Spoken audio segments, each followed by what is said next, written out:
For more, let's turn to our politics editor, Marc Perelman.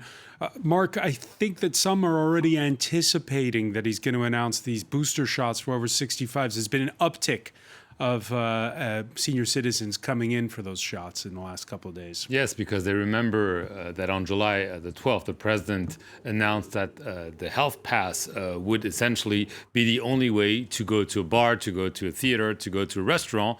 And the main result was that we saw the French go in droves to vaccination centers and get their first and second shots. And this was probably the most successful ploy by the president. He certainly didn't expect it to work. And they're hoping that the magic will work again. And some French are anticipating that the health pass will be changed in a way to make it mandatory for those over 65 or with illnesses to have a booster shot. So that's why you're seeing an uptick without knowing exactly what the president will say in less than 2 hours. So some speculating that it will be booster shots for over 65s, but not necessarily for essential workers.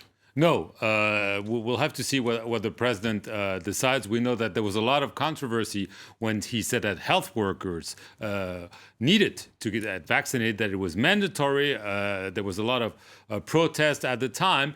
There is expectation that if those over 65 are required to have a booster shot, this would also involve health workers who are essentially tending to those elderly, whether in hospitals or in foster homes. I mean, so clearly this would be something that could be expected. There's no expectation of a lockdown, of more drastic measures. Mask is already back in schools.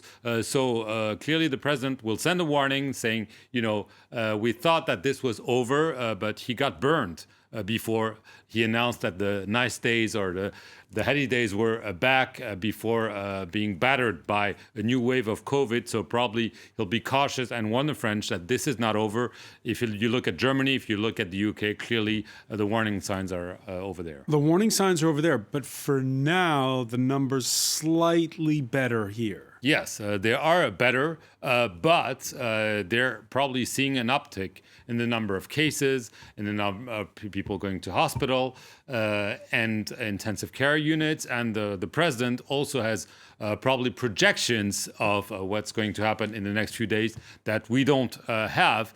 And he wants to show that he is mastering the pandemic. I mean, that's been a big problem for all heads of governments in Europe and even beyond since the beginning of the pandemic. And he wants to make sure that he doesn't commit a mistake. We're 5 months away from the presidential election. 5 months ahead of the presidential election. There, of course, is a political calculus in all of this.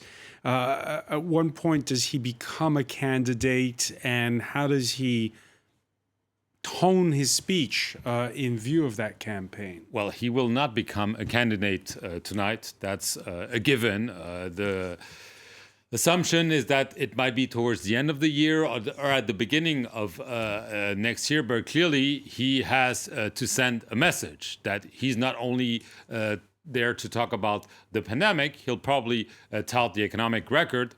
The growth in France is expected to reach and even exceed, according to the International Monetary Fund, 6% this year. This is really a record, and the unemployment is also at a near record low. And so clearly Emmanuel Macron will speak about that, and he'll probably say, well, that's probably the results of what I've decided.